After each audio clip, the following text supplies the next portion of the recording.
these might seem very resolved, but these are sketchbooks. I mean, they're more than sketchbooks, they're artist books. This says evolutionary mismatches.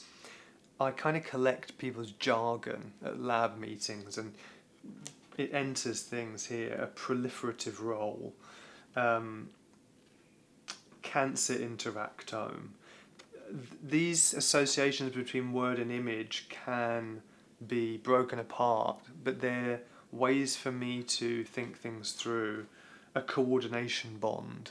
Suddenly that seems very poetic in the context of these images.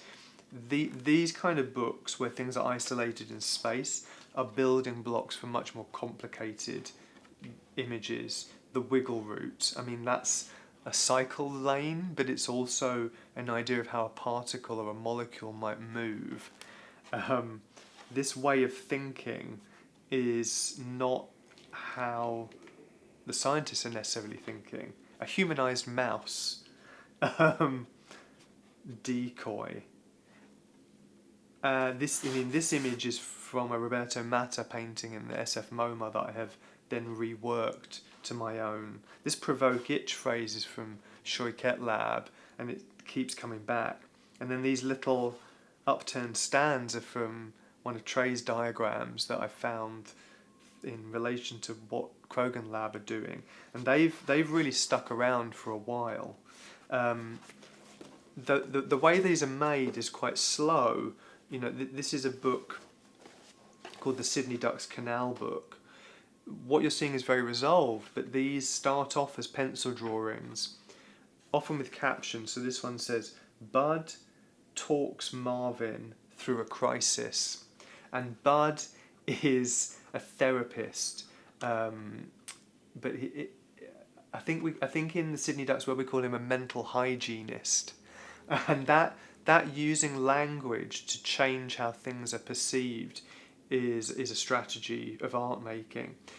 I mean, I've worked on these books the whole time I've been here. They've taken about 5 months, and they will become big paintings that will feature in this exhibition.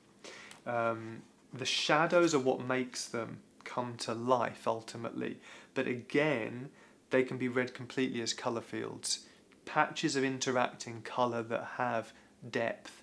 Some things sit further forward in the picture plane and some things recede. Some combinations evoke certain feelings and others don't. One thing that I've been reminded of while I've been here, and this book I was particularly thinking about Kittai, a favourite painter of mine, is that art making is about communicating sensually. And that's a thing that's really resonated, I think, with a lot of the science communication that's going on. There is a desire for it to be sensual, but often the mechanisms of presentation are very cold. And there's having somebody like me come in with this method of working might allow for different modes of display, different modes of representation.